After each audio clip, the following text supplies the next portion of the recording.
Entonces el tema tiene que ver con las reacciones químicas de la novena entrega de guía pues, de la institución educativa Julio C. Miranda. Cuando entonces nosotros hablamos de una reacción química, ¿verdad? Ese término pues lo podemos asociar a muchos factores o situaciones que ocurren en nuestra cotidianidad. En este caso,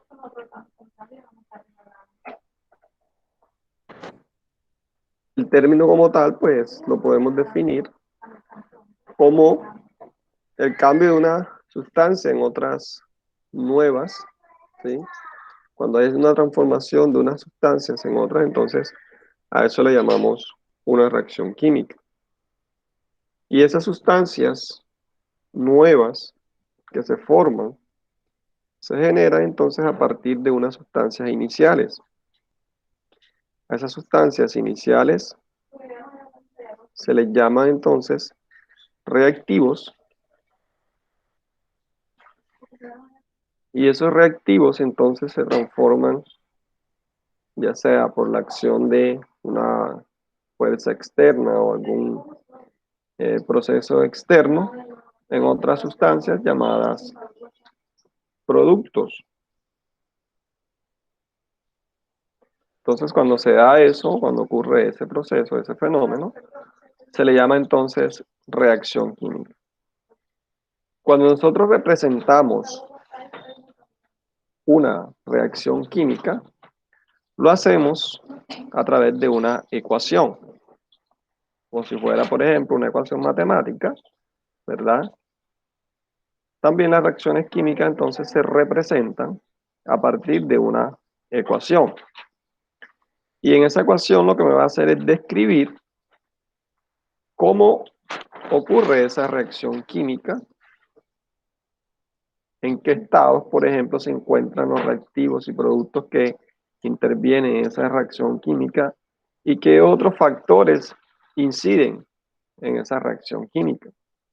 Entonces nosotros podemos representar esa reacción a través de esa ecuación, indicando, por ejemplo, si los reactivos se encuentran en estado sólido, para eso indicamos con la letra S, entre paréntesis, para indicar de que la sustancia se encuentra en estado sólido, L para indicar que se encuentra en estado líquido, G para indicar que se encuentra en estado gaseoso, AC para indicar que se encuentran disueltos en agua en una solución acuosa.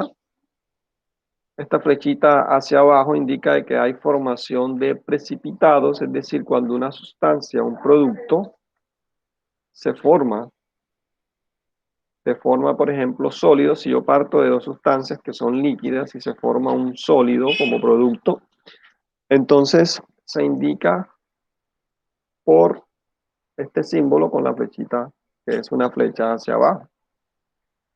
O si indicamos, por ejemplo, que es una flechita hacia arriba, hacemos referencia de que es la sustancia se desprende en forma gaseosa. Por lo tanto, entonces lo representamos con una flechita hacia arriba. Entonces yo puedo representar, por ejemplo, una reacción química de la siguiente forma. Por ejemplo, si yo tengo una sustancia A que va a reaccionar o se va a adicionar, indica este símbolo más, va a reaccionar con una sustancia, por ejemplo, B, y decimos que la sustancia A, por ejemplo, se encuentra en estado líquido, indicamos entonces una L, y que la sustancia B se encuentra, por ejemplo, en estado sólido, indicamos con una S. Si esas dos sustancias entonces reaccionan, van a producir, y el símbolo producir en una ecuación química lo indicamos con una flechita. Esa flecha puede ser de varias formas dependiendo del tipo de reacción que ocurra. Entonces, Aquí tenemos la sustancia A en estado líquido más la sustancia B en estado sólido. Producen, indicamos con la flechita, una sustancia, por ejemplo, C. Entonces vemos que los reactivos son dos sustancias diferentes que se combinan para producir una sustancia nueva llamada producto,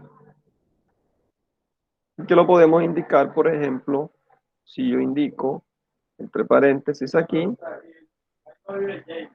con una flechita hacia abajo, entonces indicamos de que esta sustancia C, que se formó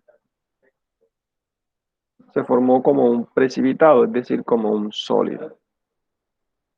Entonces esta es la forma general, por ejemplo, de representar una reacción química, en este caso, de forma general, representamos esa reacción a través de esta ecuación que describimos aquí.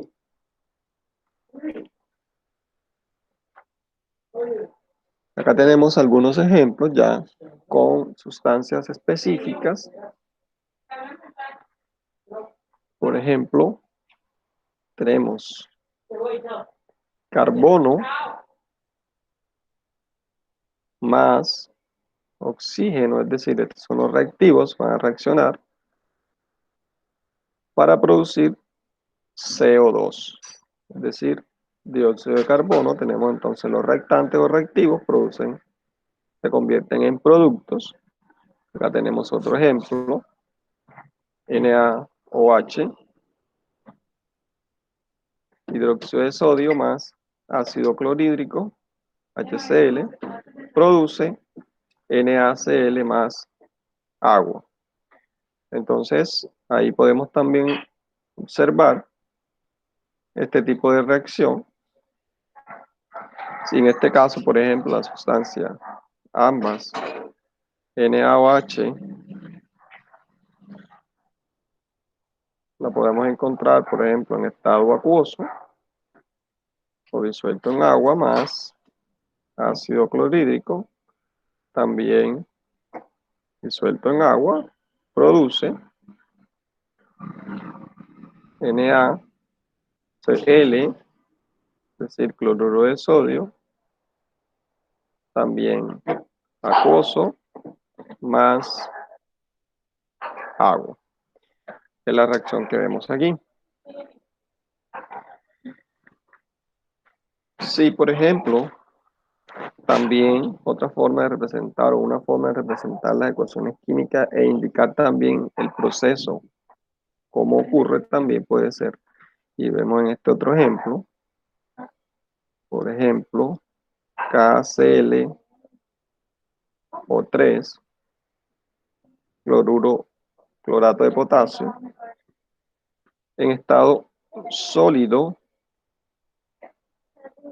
Si esa sustancia en estado sólido, por ejemplo, es sometida a calentamiento, entonces aquí indicamos para esta reacción el calentamiento con este símbolo que es un triangulito. Ese triangulito indica que hay calor o hay que someter la reacción a calentamiento. Se le llama delta. Bien, que indica entonces presencia de calor. Entonces, si sometemos el clorato de potasio en estado sólido a calentamiento, se va a producir cloruro de potasio sólido más oxígeno en estado gaseoso, que lo podemos indicar con una flechita hacia arriba, o también lo podemos indicar con la letra G, entre paréntesis, pero como es en una reacción que se desprende, vamos a indicarlo con la flechita hacia arriba, indicando que en esta reacción se va a producir oxígeno molecular. Aquí les voy a mostrar un video de cómo ocurre esta reacción en el laboratorio, para que entonces ustedes observen cómo ocurre esa reacción.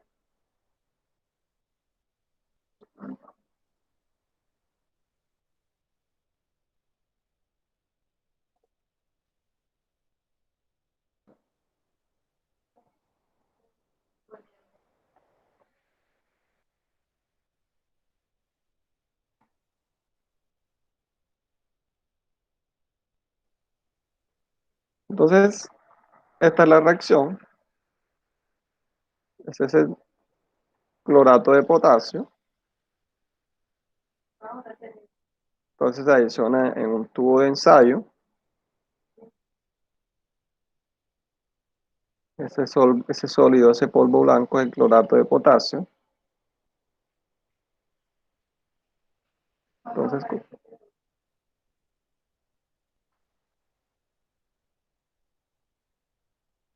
se adiciona. Y lo que les decía en la reacción, en la representación de la ecuación química, entonces se somete a calentamiento. Eso que ven ahí es una llama de mechero de Bunsen. Entonces ahí podemos observar que estamos sometiéndolo a calentamiento. Y cuando se somete entonces a calentamiento, va a haber una descomposición del clorato de potasio, una reacción química o una transformación en una sustancia nueva. ¿Cuáles son esas sustancias nuevas que se producen? Esas sustancias nuevas, entonces, vean, entonces primero hay una fusión de esa sustancia sólida, se transforma en líquido. Una vez se transformado en líquido, entonces observen cómo se empieza a producir ese gas. Ese gas que se produce, como vimos en la reacción, corresponde al oxígeno. ¿Cómo sabemos que es oxígeno? Pues miren que ahí le está adicionando, ¿verdad?, una llamita para que reaccione el oxígeno que se está produciendo dentro de esa reacción. ¿Sí? Yo el mismo día le dije a él que lo llamara. Entonces con eso comprobamos de que se está produciendo oxígeno en esa reacción. De esa forma entonces lo realizamos en el laboratorio, que es la misma reacción que les coloqué acá. Entonces fíjense que ese oxígeno se produce en forma gaseosa, por lo tanto lo indicamos aquí como una flechita hacia arriba.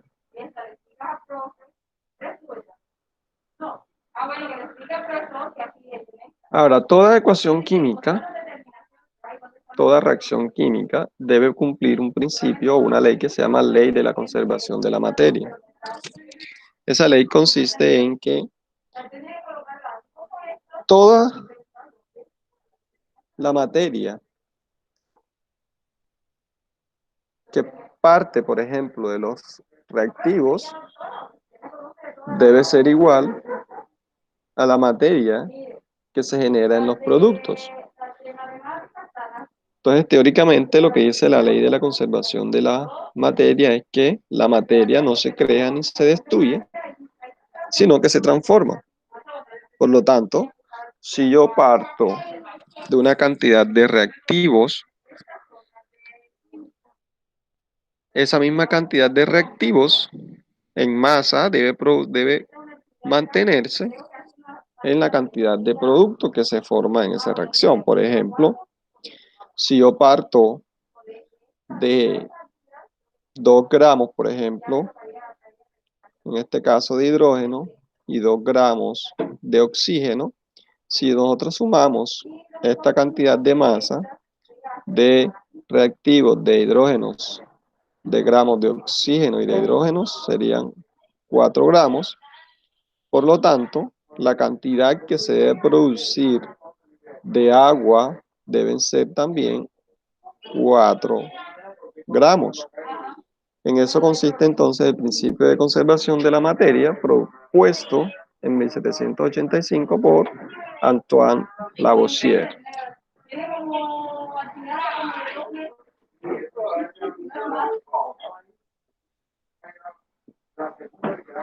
Bien, voy a un momentico aquí, alguien creo que no puede entrar a la...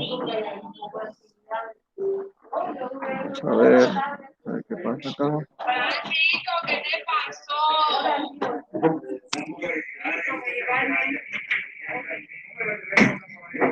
Bueno, entonces vamos a continuar.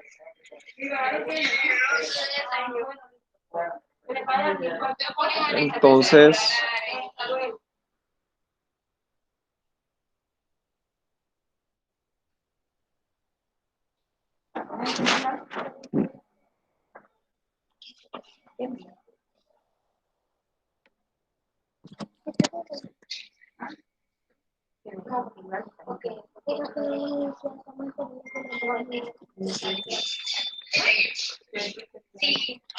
Bien, entonces en eso consiste el principio o ley de conservación de la materia.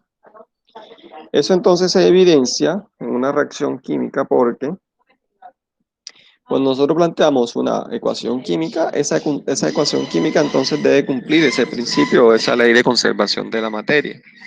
Por lo tanto, entonces, cuando planteamos una ecuación química, debemos balancear esa ecuación. Uno de los métodos más conocidos o más utilizados para para balancear es el método del tanteo. Entonces, ¿en qué consiste? En colocar coeficientes o numeritos delante de una ecuación o delante de cada uno de los miembros de los reactivos y productos que hacen parte de la ecuación, de tal forma entonces que podamos balancear esa cantidad tanto de reactivos en los productos. Por ejemplo, como el ejemplo que vimos anteriormente, si yo tomo hidrógeno gaseoso y lo hago reaccionar con oxígeno gaseoso, eso va a producir agua. Entonces,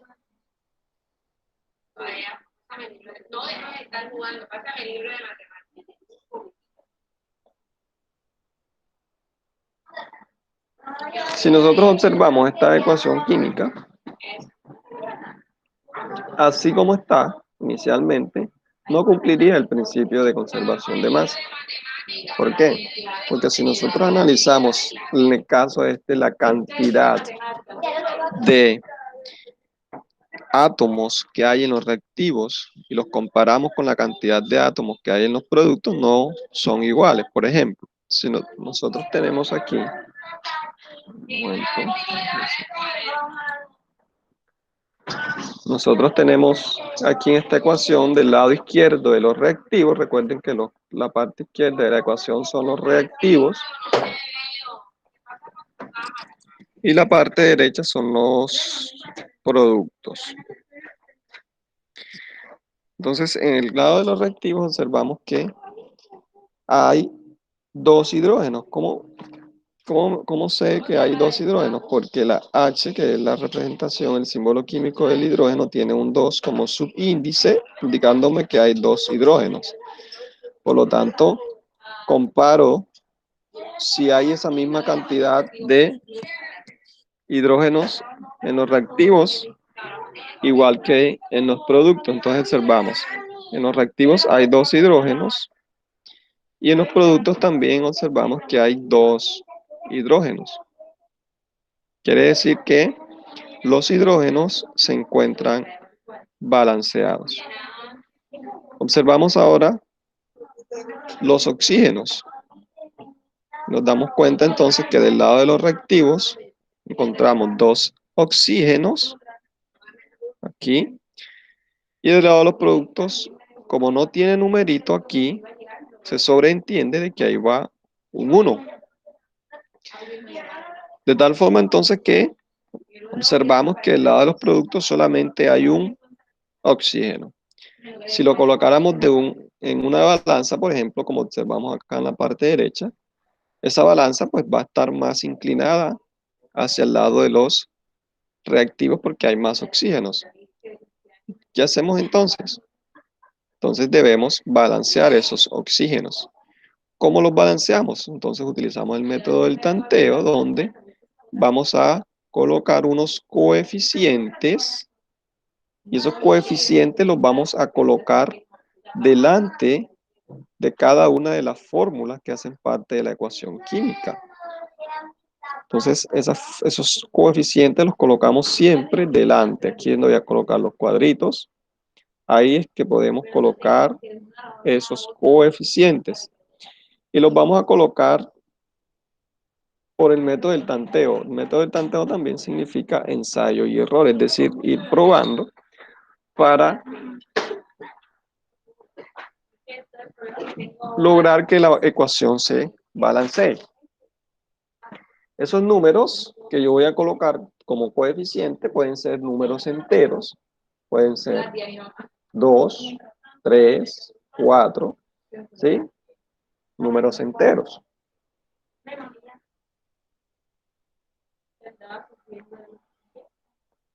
Otro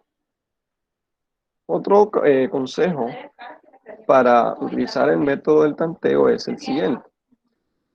Vamos a balancear siguiendo un orden para lograr que ese método se haga más sencillo y para que la ecuación se balancee de manera más rápida y sencilla. Entonces, el orden que vamos a seguir para balancear son, primero, buscamos en la ecuación si hay metales y balanceamos los metales de primero. Segundo, balanceamos a los no metales. Tercero, balanceamos a los hidrógenos. Cuarto, balanceamos a los oxígenos, es decir, dejamos a los oxígenos de último. Y como punto 5, que no está aquí en esta diapositiva, voy a colocar aquí como asterisco, que es opcional, que es parificar. ¿En qué consiste la parificación o parificar un número? Por ejemplo, si yo en una ecuación observo de que hay un subíndice, que son los numeritos de abajo, por ejemplo 3, ¿sí? Entonces, ¿qué debo hacer? Yo ese 3 debo colocarlo o convertirlo en un número par, multiplicándolo ¿por qué? Por 2 para convertirlo en un número par, en este caso 6. En eso consiste parificar. Más adelante lo vamos a ver para que vean cómo se utiliza este paso. Entonces, teniendo en cuenta estas reglas, vamos a balancear esta ecuación que tenemos aquí. Entonces ya dijimos que los oxígenos están desbalanceados, no hay metales en la reacción, en la ecuación, no metales, pues diferentes a hidrógeno y oxígenos tampoco hay. Entonces seguimos, saltamos de este paso al siguiente, al 2, del 2 saltamos al 3. Balanceamos los hidrógenos, pero los hidrógenos ya están balanceados porque tengo 2 del lado de los reactivos y 2 del lado de los productos. Y observamos finalmente los oxígenos y observamos que hay 2 del lado de los reactivos y hay 1 del lado de los productos. ¿Qué debemos hacer entonces para balancear o hacer que se balancee esta ecuación?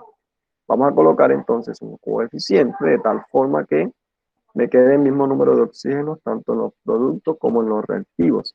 Como yo tengo un 2 aquí y acá tengo un 1, ¿qué debo hacer? Pues debo colocar aquí un coeficiente de tal forma que me convierta este 1 en 2 para que se igualen el número de oxígenos. Por lo tanto, colocamos un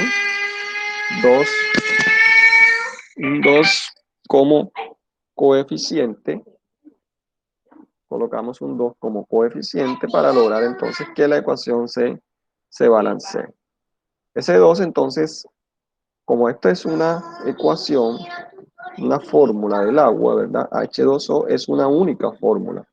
Por lo tanto, este 2 va a afectar tanto a los oxígenos, porque se multiplica aquí 2 por 1, me quedan 2 oxígenos. Voy a colocarle aquí una rayita para indicar que son oxígenos, no un cero. Pero también, como esta es una sola fórmula, como les decía, del H2O, este 2 también afectaría al 2 del hidrógeno. Por lo tanto, aquí me quedaría, tendría también que multiplicar 2 por 2 y me quedaría entonces 4 hidrógenos. Como se me modificaron el número de hidrógenos que tenía inicialmente en el lado de los productos, ¿qué debo hacer? Ahora tengo 4. Observo entonces nuevamente los reactivos y tengo 2. Los oxígenos ya se me balancean porque este 2 que coloqué aquí como coeficiente en el agua hizo que se balancearan los oxígenos, pero se desbalancearan los hidrógenos. Ahora tengo que balancear los hidrógenos del lado de los reactivos. ¿Cómo lo logramos balancear? Si tenemos 4 hidrógenos ya del lado de los productos y aquí tengo un 2 del lado de los reactivos, pues simplemente colocamos un 2 como coeficiente en la molécula de hidrógeno para lograr entonces que se balanceen los hidrógenos. Y comprobamos entonces que tenemos 2 por 2 en el caso de los hidrógenos, 4 hidrógenos están balanceados al igual que en los productos que teníamos o tenemos 4.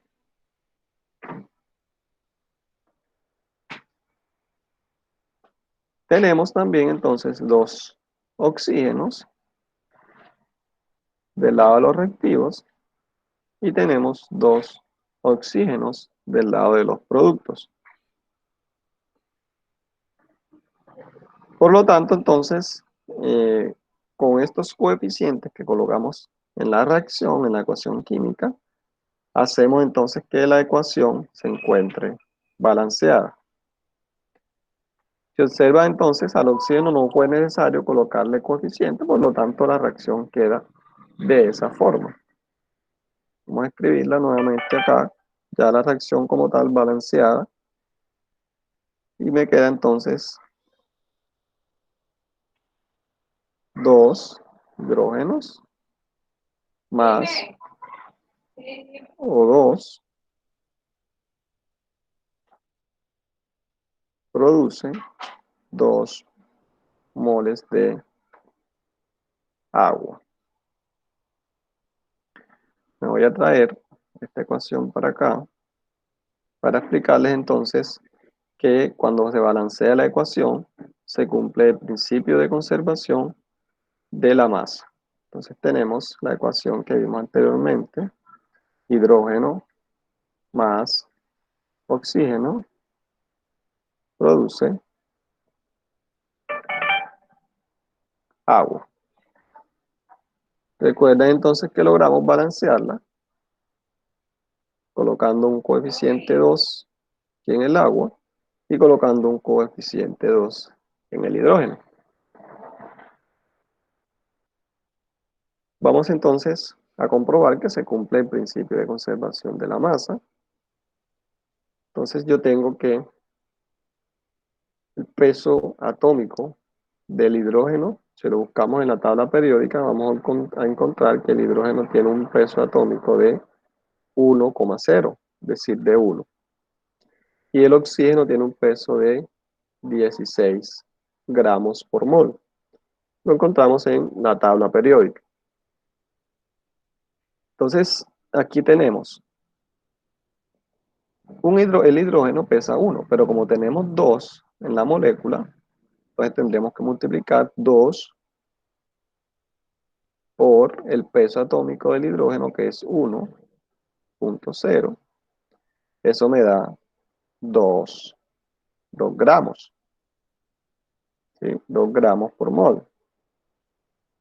Bien, en el oxígeno tenemos 16 que pesa cada átomo de oxígeno, pero tenemos 2 en la molécula de oxígeno, entonces tendríamos que multiplicar 16 por 2. Eso me da entonces 32 gramos.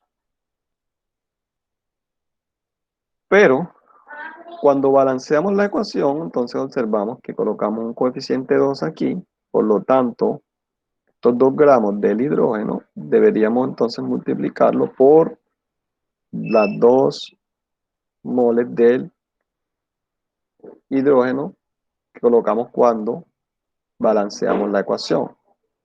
Entonces obtenemos en total aquí 2 por 2, 4 gramos de hidrógeno más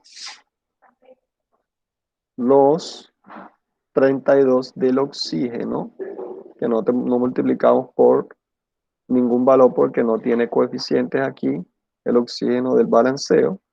Entonces tenemos 32. Si sumamos entonces los gramos de hidrógenos y de oxígenos, entonces vamos a obtener que son 36 gramos en total en los reactivos. Entonces observemos si se cumple el principio de conservación de masa. Si se cumple el principio de conservación de masa, entonces debemos obtener la misma cantidad de masa en los productos. Entonces vamos a comprobar. Tenemos entonces que el agua, el H2O, recordemos que el hidrógeno pesa 1 gramo por mol y el oxígeno 16 gramos por mol. Eso lo encontramos, como les dije, en la tabla periódica. Entonces debemos sumar el peso atómico o masa atómica del oxígeno, que son 16, más, vamos a hacerlo por acá, 16, más la masa del hidrógeno, que son 1,0, pero como son dos hidrógenos, porque aquí abajito, miren en la fórmula, me dice que son H2, es decir, dos hidrógenos en esa molécula, entonces multiplicaríamos por 2, ¿verdad? Porque son dos hidrógenos. Si hacemos toda esta ecuación, esta sumatoria, entonces me quedan 16 más 2 por 1, que son 2, eso es igual a 18. Por lo tanto, el agua tiene una masa de 18 gramos por mol. Ahora, 18, que es el peso del agua, gramos, y lo vamos a multiplicar ahora por el número de moles de agua que hay. ¿De dónde sale este 2? Del coeficiente de balanceo que hicimos anteriormente, por lo tanto multiplicamos aquí 2 por la masa del agua, que son 18. Eso me da entonces un total de 2 por 18 igual a 36, que corresponde entonces a la misma cantidad de masa de los reactivos. En este caso, en el caso del producto que se forma, que es el agua. Entonces observamos que se cumple el principio de conservación de masa. Hay 36 gramos, o habían 36 gramos en los reactivos, y hay 36 gramos de producto. Entonces para eso es que se balancean las ecuaciones químicas, para que cumplan ese principio. Entonces, observamos acá este ejemplo. Si nosotros queremos balancear, vamos a hacer este primer ejemplo. Vemos aquí. Entonces tenemos fluoruro de calcio más ácido sulfúrico, produce sulfuro de calcio más ácido fluorhídrico. ¿Qué debemos hacer primero? Recuerden el método del tanteo. Primero verificamos los metales. Segundo, los no metales. Tercero, hidrógeno. Cuarto, oxígeno. Entonces les pregunto, primero, ¿cuáles son los metales en este caso? Vemos que son calcio, ¿verdad? Tabla, grupo 2 de la tabla periódica, por lo tanto hace parte de los metales alcalinos, alcalinotérreos.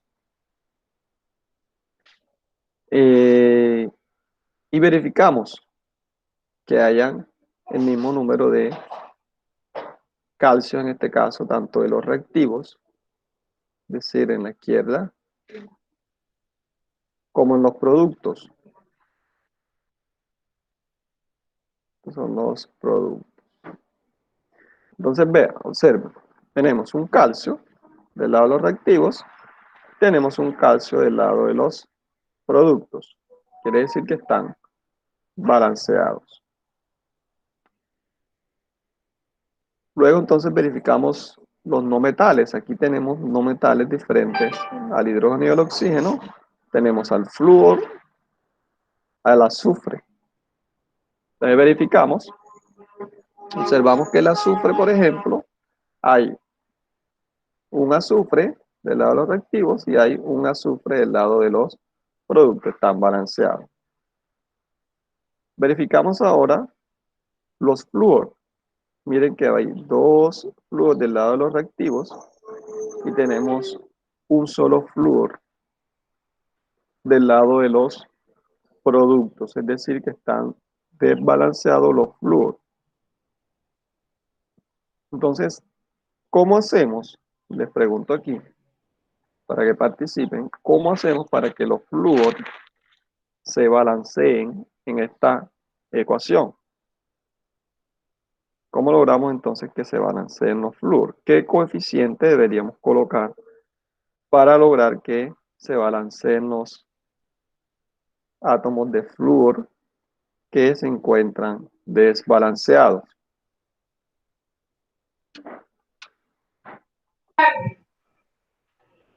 Profe, hay que ponerle un número también a flúor. Correcto, ¿sí? ¿Qué número colocamos? Sería el 2. Muy bien, entonces colocamos un 2 aquí, ¿verdad? Como coeficiente a este flúor, que es el que está desbalanceado, logrando entonces que si yo multiplico 2 por 1, porque aquí hay un 1, el flúor, me quedan 2 flúor. Y logro entonces que se balanceen con los que están en los reactivos. ¿Ok? Ahora, Profe, tengo una pregunta, profe. ¿sí? ¿Qué pasaría, por ejemplo, si en los reactivos hubiera flúor y en los productos no? O sea, si no tuvieran uno y el otro sí. No, si no están es porque entonces la ecuación está mal. Porque siempre se debe mantener, si participan en los reactivos, deben estar en los productos. ¿Ya? Porque no se pueden desaparecer. Ah, ¿Listo? bueno, gracias. Sí, sí. En este caso, entonces logramos que los flúor se balancearan, pero al colocar este coeficiente 2 aquí, observamos que el hidrógeno también se modifica, ¿verdad? Porque hace parte de la misma fórmula HF, ácido fluorhídrico.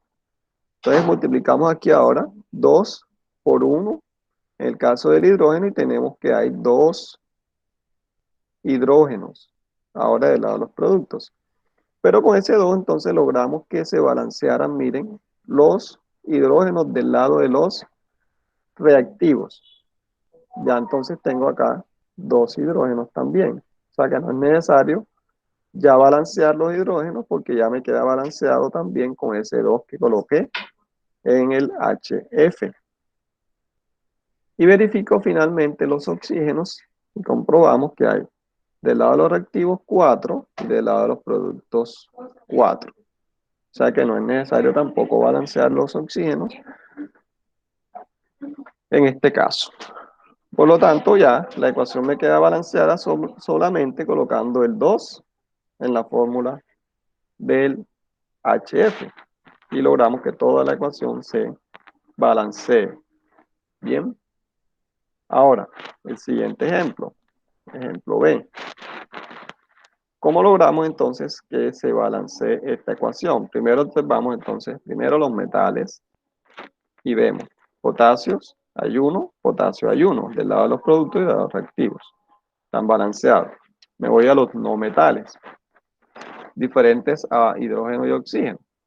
Y observamos que no hay. Entonces pasamos a los hidrógenos. ¿Y qué observamos? Que hay 2 hidrógenos del lado de los reactivos y del lado de los productos hay 3. ¿Por qué hay 3? Porque en una fórmula, en este lado tenemos H2, que serían 2 hidrógenos. 2 hidrógenos. Más, ¿verdad? 1 en el KOH, eso me daría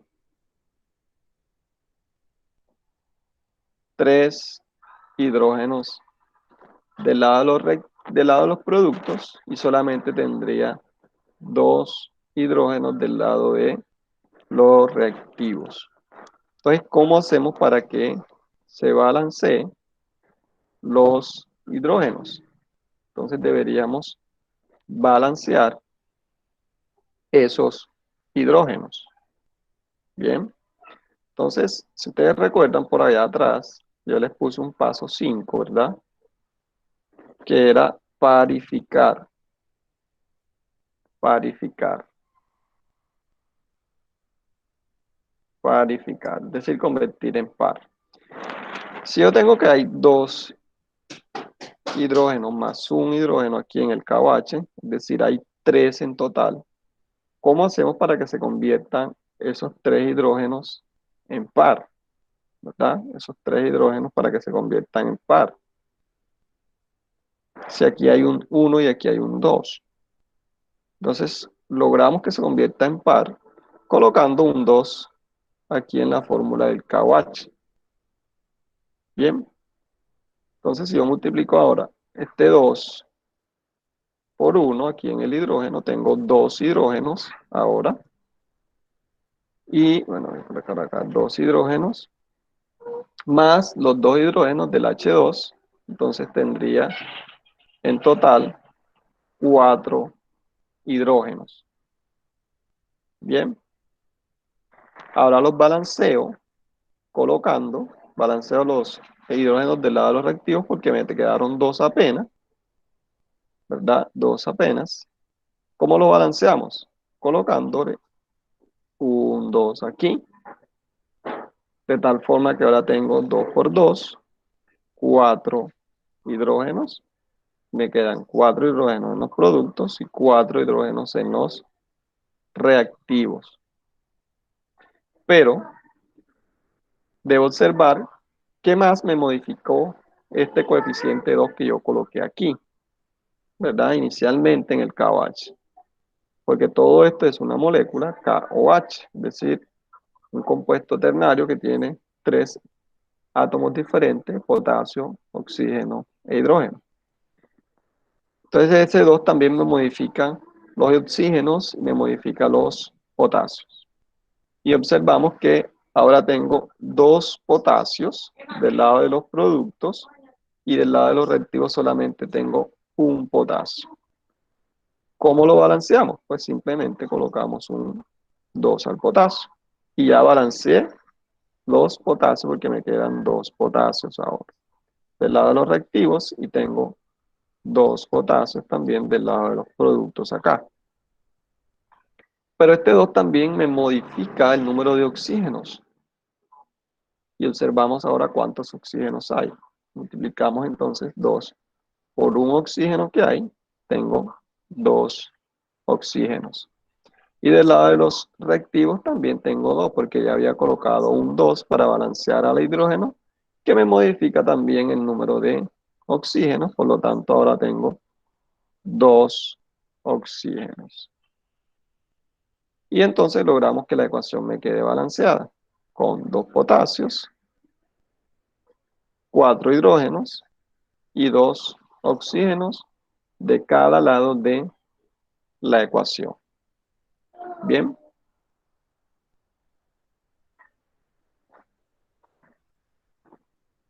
¿Sí entendieron ese balanceo de la ecuación 2, de la ecuación B?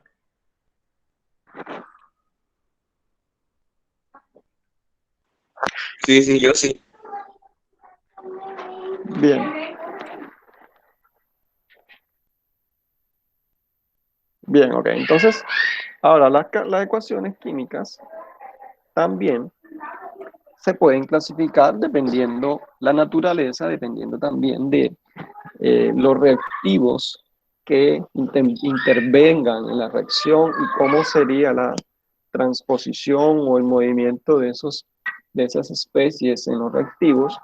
Entonces, dependiendo de ese comportamiento, las ecuaciones químicas entonces se pueden clasificar dependiendo de ese comportamiento. Las más características son estas que hemos iniciado aquí, que dicen de síntesis, descomposición, desplazamiento simple o sustitución simple y doble desplazamiento. Bien, son las más representativas de esas cuatro. Ahora les voy a mostrar los otros ejemplos. Entonces, una ecuación química, que fue la que les expuse en la guía, una ecuación química, una reacción química de síntesis consiste en ¿qué? Aquí vemos la forma general aquí en la parte derecha.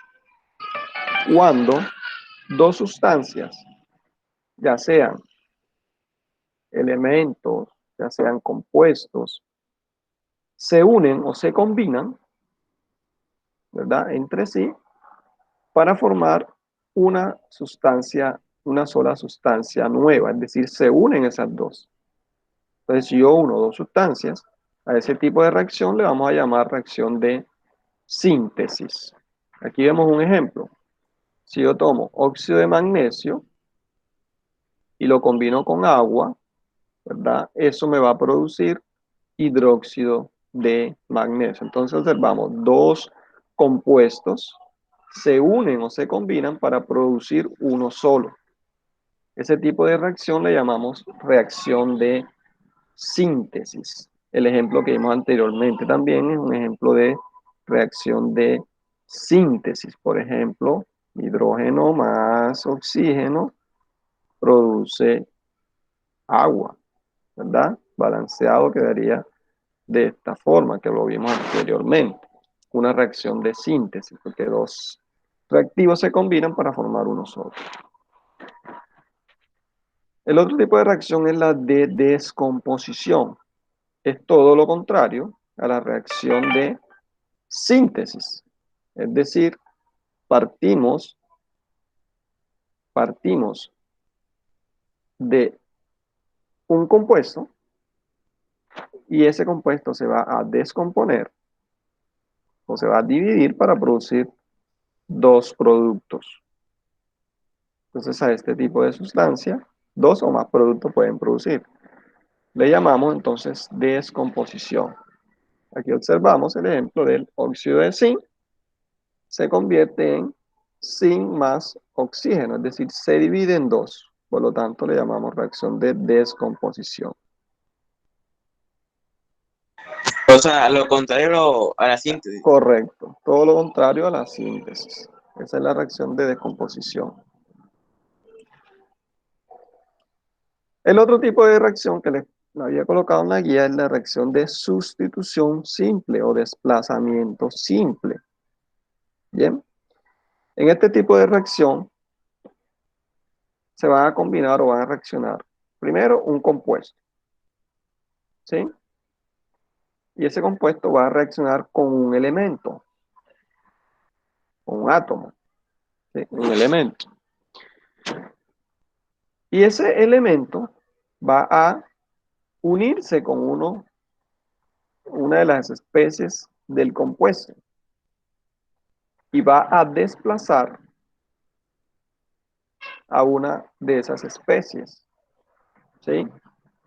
Entonces, al desplazar una de esas especies, entonces, por ejemplo, en este caso, AB va a reaccionar con C, A se une con C y hace que se desplace B. A este tipo de reacciones le llamamos reacciones de sustitución simple. Un ejemplo, Profe, hay una pregunta. ¿sí?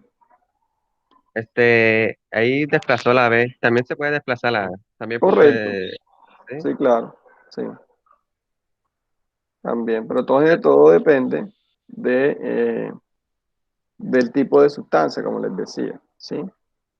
Ah, ok. O de la especie, por ejemplo, de la carga, del estado de oxidación. Entonces, porque normalmente las reacciones químicas lo que se hacen es, en este caso, desplazamiento y desplazamiento doble y simple. eh, Unirse, por ejemplo, cargas positivas con cargas negativas. Entonces, por ejemplo, si yo tengo que A y B, ¿verdad? Y A es positivo y B es negativo, entonces va a unirse con C.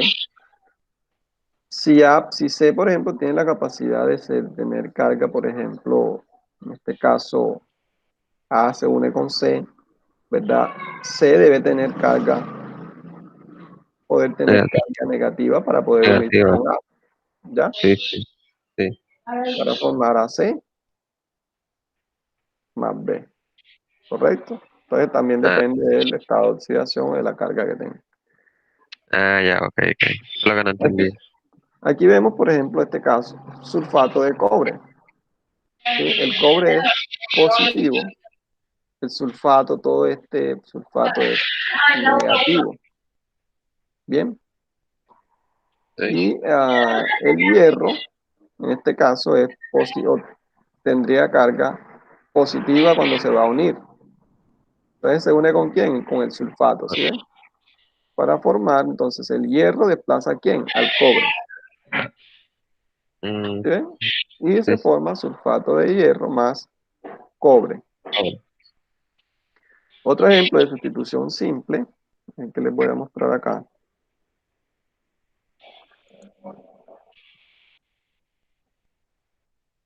Si nosotros entonces tomamos ácido clorhídrico más,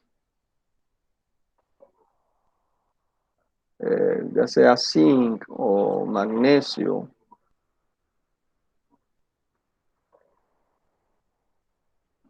entonces, ¿qué logramos? Que hay un desplazamiento simple. El hidrógeno positivo, el cloro negativo, por lo tanto, el zinc tendría carga positiva por el estado de oxidación, que es más 2. Entonces el cloro es el que se va a unir con el zinc para formar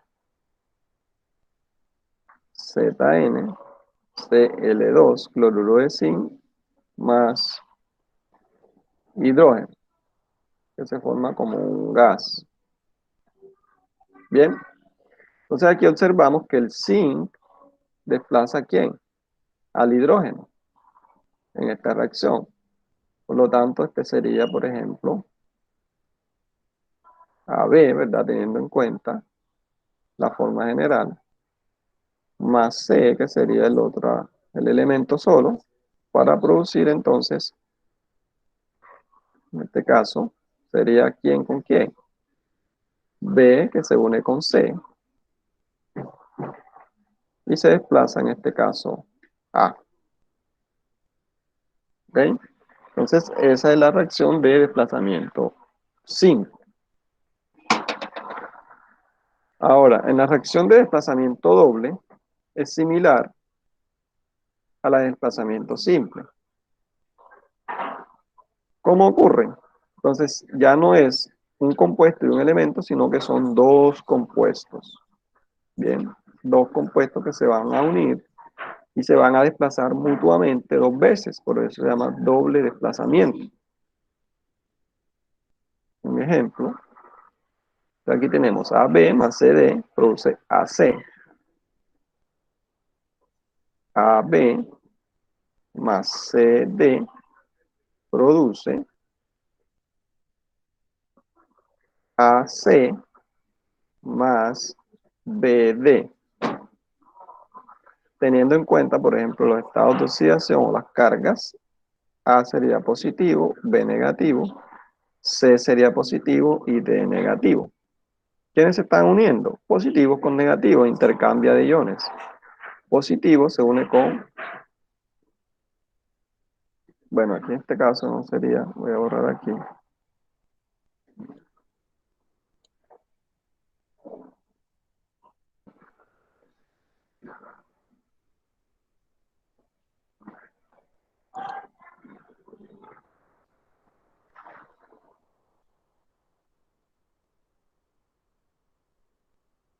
Diríamos que quienes se unen. El positivo, A se une con el negativo, D. Entonces produzco AD. Y la parte negativa de la primera sustancia se une con la parte positiva de la segunda sustancia, en este caso B se une con C. ¿Ok? Un ejemplo, entonces si nosotros tomamos hidróxido de sodio y lo hacemos reaccionar con ácido clorhídrico, ¿qué vamos a producir? Vamos a colocarle las cargas para que observen. El sodio es positivo más 1, el OH, todo este OH es negativo, menos 1. Hidrógeno es más 1 y cloro menos 1. ¿Quiénes se unirían? Positivo con negativo. ¿Qué se va a formar entonces? Positivo, Na, con negativo, Cl, es decir, forma NaCl, positivo, negativo, cloruro de sodio. Y la otra parte sería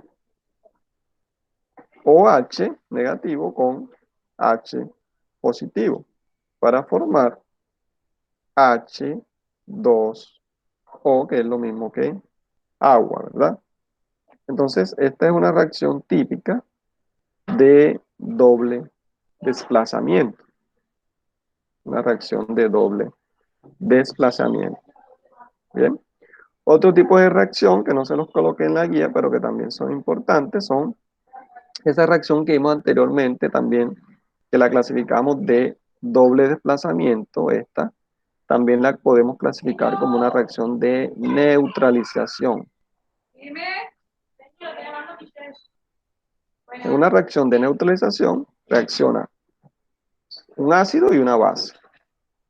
¿Sí? Este es el caso de la base, el hidróxido de sodio, y el ácido clorhídrico sería el ácido, y toda reacción de neutralización siempre produce una sal, en este caso cloruro de sodio, que es una sal, y se produce agua. En toda reacción de neutralización, entonces se produce sal y agua, y reacciona un ácido y una base. Otra clasificación también que se le hace a las reacciones como neutralización. En una reacción endotérmica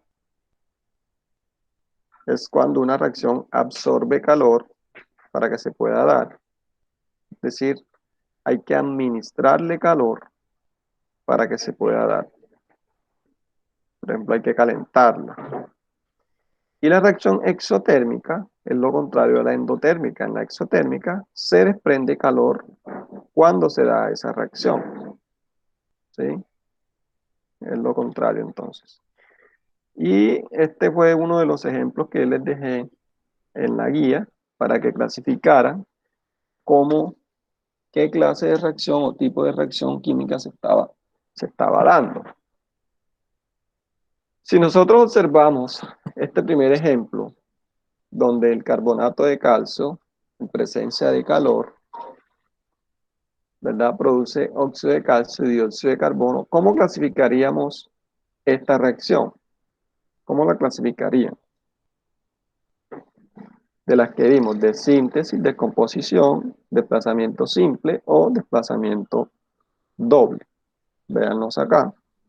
Las formas generales, ¿sí?, de los tipos de reacción. Descomposición, ¿no? Muy bien, una reacción de descomposición, ¿verdad? Porque si yo tengo una sustancia A, miren que se convierte en una sustancia, dos sustancias B más C, por ejemplo. Y vemos que A produce B más C. Una reacción de descomposición, excelente, muy bien. En la B, ¿cómo la clasificaría? Descomposición.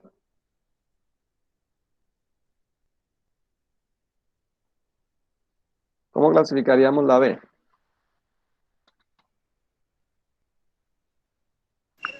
Decomposición, profe. Muy bien, ¿verdad? Lo contrario a la descomposición, ¿verdad? Es decir, decomposición o también llamada reacción de síntesis. Bien, donde miren, una sustancia A más B produce AB o C, es decir, se unen las dos. La C, ¿cómo la clasificaría?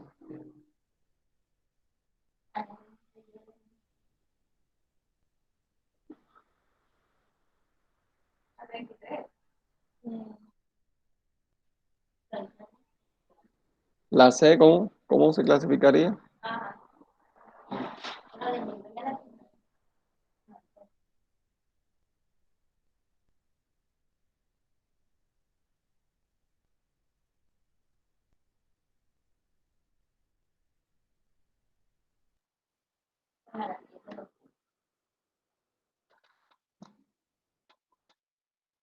Observen que en la C también vemos que una sustancia se une con otra para formar una única sustancia en los productos, ¿verdad?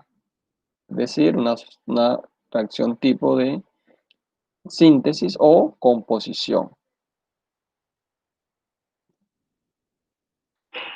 La D, ¿cómo clasificarían la D?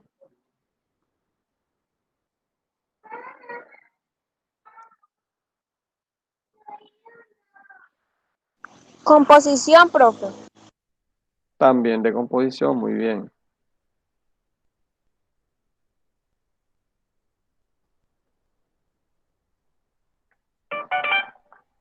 Por aquí vamos a ver otra, la F, por ejemplo. O bueno, la F no, la F, sí. De doble descomposición. Muy bien, doble descomposición. La G, También, profe.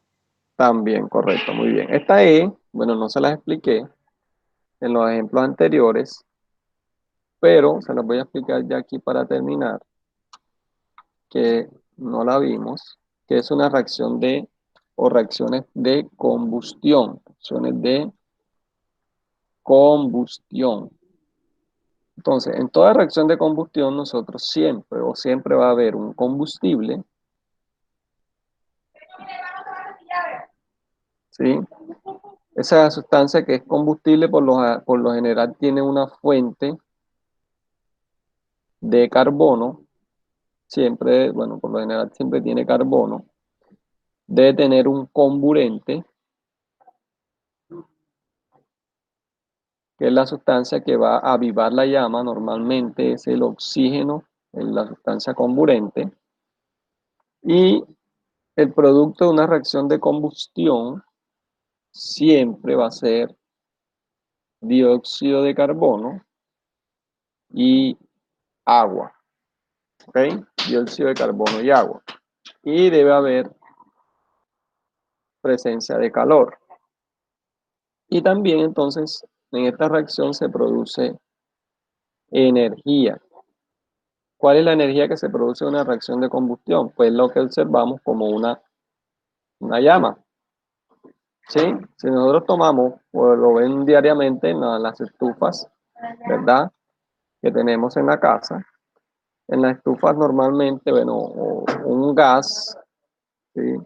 El combustible por lo general es una fuente de carbono que también es un gas, o puede ser un gas, puede ser alcohol, un líquido también, o un sólido, por ejemplo la madera, que es fuente de carbono, para hacer combustión. Entonces, por ejemplo, en el caso del gas, nosotros tomamos, por ejemplo, metano. El metano es CH4, un gas, metano, y es que una reacción parecida a la que ocurre en las estufas. Entonces, el metano lo combinamos con el oxígeno, ¿sí? ¿Dónde vamos a encontrar el oxígeno? El oxígeno es el que se encuentra en el aire, en el ambiente, ¿verdad? Ese está presente ahí. Y lo encendemos, es decir, lo acercamos o le acercamos una fuente de ignición, eso va a producir dióxido de carbono y va a producir, Profe, una pregunta. ¿sí? Cuando en una reacción está el triángulo, se indica que es de combustión. No, el triángulo indica de que es calor, es decir, que debe calentarse, ¿sí? O hay presencia de fuego, de llama, de calor. De Ah, combustión ya. lo notas, la combustión se reconoce porque Uno de los reactivos es el oxígeno y siempre se produce dióxido de carbono, agua y energía. Bien, la energía también, como es una llama o calor, también lo podemos representar como un triangulito al final de la reacción. ¿Sí? Sí, sí, ya entendí. Eso era lo que no entendí. Bueno, esa reacción normalmente la encuentran la que se hace en las estufas, ¿verdad? El gas que se utiliza es el gas propano, ¿sí? De las pipetas de gas. Ese gas corre a través de una manguerita a la estufa, sale por los quemadores, se combina con el oxígeno en medio. Cuando le colocamos el fosforito, entonces se da la combustión. Bien, ¿qué es este ejemplo que vemos aquí? Vean, tenemos aquí propano, que es C3H8, más oxígeno, en presencia de una fuente de ignición, va a producir dióxido de carbono en forma gaseosa, agua en forma gaseosa y energía. Esa energía es la llama que observamos. ¿Listo? O sea, profe, una pregunta. O sea, Sí, prácticamente donde haya energía es combustión. correcto. Sí. Ah, ok. Y dióxido de carbono y agua. ¿Verdad? Dióxido de carbono y agua. Entonces, creo que con eso puede entonces ya trabajar, si no lo habían terminado esta guía. Ahí les expliqué básicamente los tipos de reacciones, hay varios ejemplos también en la guía, y ahí clasifican el resto de reacciones que quedan por clasificar.